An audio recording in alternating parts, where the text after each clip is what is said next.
Good morning. This is a continuation of the lecture that I started on Thursday morning on Chapter 6, From Romanticism to Realism. We are now in the late 18th and early 19th century, and it's important to note that what's most significant about this time is that this period brought about a rejection to the neoclassical ideal. That is what we were focused on in the previous chapter, chapter 5.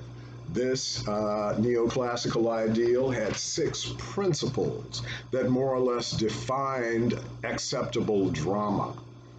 They were extremely restrictive, and one of the main reasons that people rejected these principles was that they forced playwrights, artists, into a box, more or less.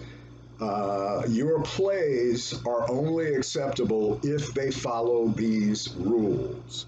If they don't, then we won't accept them. We won't appreciate them. This is an example of censorship. And we'll see a lot more of that as we move into the 19th century. But when plays followed the neoclassical ideal, adhered to all of those principles, they were considered regular drama. Regular drama is what follows the neoclassical ideal. Irregular drama does not. Examples of irregular drama are the ballad opera, which is a shorter play, less than 5 acts long, that incorporated music and dance and a more light-hearted theme. An example of a ballad opera is John Gay's The Beggar's Opera.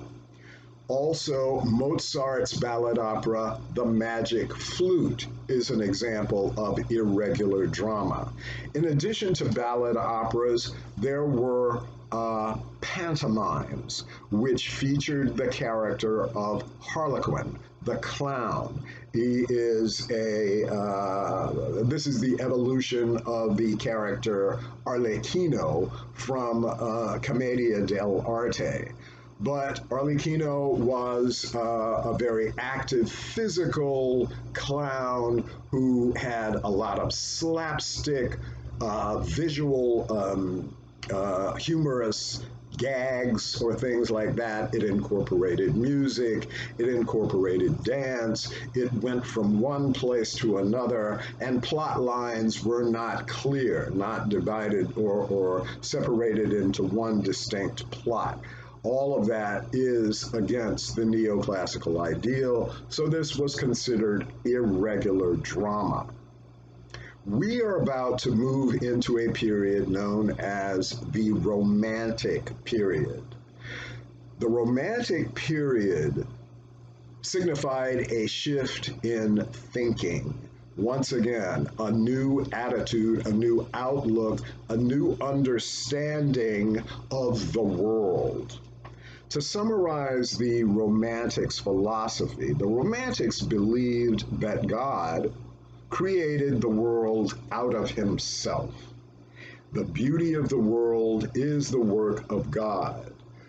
It is our responsibility to recognize it, to acknowledge it. God created this beauty so he could observe his power. We must acknowledge that. So, this Romantic period expressed the love of nature, the power of nature, the power and the beauty of young people, the energy of passion and love, and it was a more sensitive look at our world. You can see this reflected in poetry, in music, in visual art, and in theater. When Romanticism landed in theater, how it impacted theater can be seen through a type of a genre of theater called melodrama.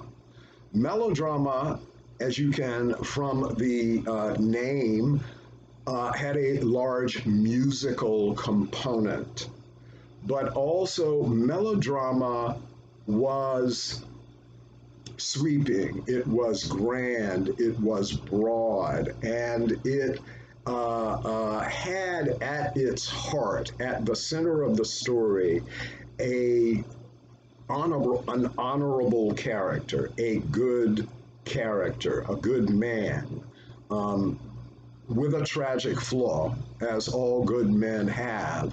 They have a weakness. And this melodrama, follows this character throughout the story. And it takes the character through different places, different locations, different circumstances.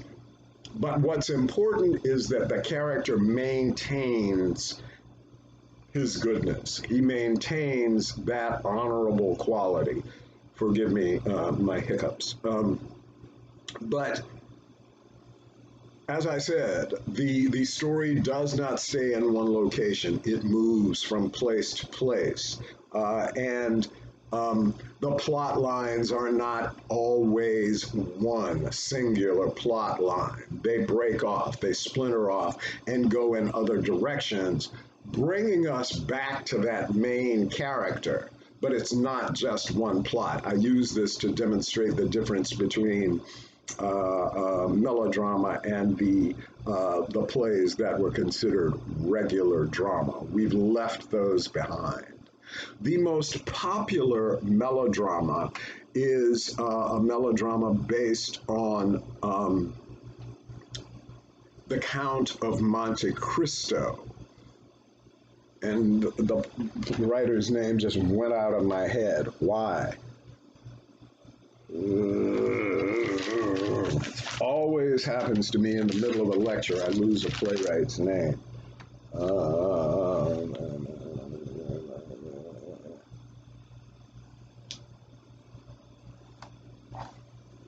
It's gone.